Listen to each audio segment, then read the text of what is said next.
Start. আসসালামু আলাইকুম দর্শক। সুগন্ধি সাবান ছাড়া আমাদের জীবন কল্পনা করা প্রায় অসম্ভব, কিন্তু সেই সুগন্ধি সাবানে যদি কোনো উপকারিতাই না থাকে তাহলে তো আমাদের জীবনে ক্ষতি ঘটায়। তাই আমরা ভেবেছি যে আমরা এখন থেকে বাড়িতেই বিভিন্ন ধরনের সুগন্ধি সাবান তৈরি করব। এখানে আছে কস্টিক সোডা, পাম অয়েল এবং কোকোনাট অয়েল। এই তিনটি উপাদান হচ্ছে সাবান বানানোর একদম মূল উপাদান।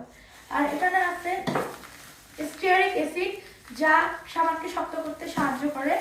এটা হচ্ছে অলিভ অয়েল, ক্যাস্টর অয়েল, এটা ক্যাস্টর অয়েল, এটা অ্যালমন্ড অয়েল, এটাও কোকোনাট অয়েল। আর এখানে একটা মিক্সিং এর জন্য আছে।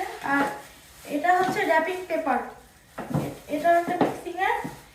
আর এটা হচ্ছে পিএইচ মাপার একটা পেপার, পিএইচ পেপার। আর এটা হচ্ছে জাফরান, এটা সামনে নিয়ে দেখাও। এটা হচ্ছে জাফরান, জাফরান।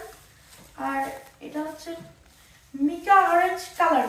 আর আচ্ছা। এটা হচ্ছে ফ্লেভার। ফ্লেভারের কাজ কি? ফ্লেভারের কাজ হচ্ছে যেটা মূল সুগন্ধি। আচ্ছা। আর এটা হচ্ছে মিল্ক ফ্লেভার, এটা হচ্ছে স্ট্রবেরি ফ্লেভার। আর এটা সাবানকে গুঁড়ো করার জন্য। আচ্ছা, আর এখানে হচ্ছে তাহলে এটা কিভাবে মিশাইতে হবে? এটা আর ওটা কি হাতে যেটা নিলে সেটা কি? এটা হচ্ছে স্কেল, এটা দিয়ে বিভিন্ন উপাদান একদম সঠিক পরিমাণে মাপা যাবে। আচ্ছা। আর এটা হচ্ছে সাবানকে মানে একদম সমান করার জন্য। সমান করার জন্য। আচ্ছা। আর মোল্ড মোল্ড আছে কি? এটা হচ্ছে আমাদের মোল্ড, এটা আমরা টেস্টিং এর জন্য আপাতত নিয়েছি। আর এটা হচ্ছে টেম্পারেচার মাপার একটা মিটার। এখন আপনারা যদি বাড়িতে সাবান বানাতে চান তাহলে আমার বাবা যেমন একটা কোর্স নিয়েছে সাবান বানানোর জন্য, সেভাবে আপনাদের একটা কোর্স নিতে হবে। এছাড়া যদি আপনারা তৈরি করেন তাহলে কোনো দুর্ঘটনা হওয়ার সম্ভাবনা থাকতে পারে।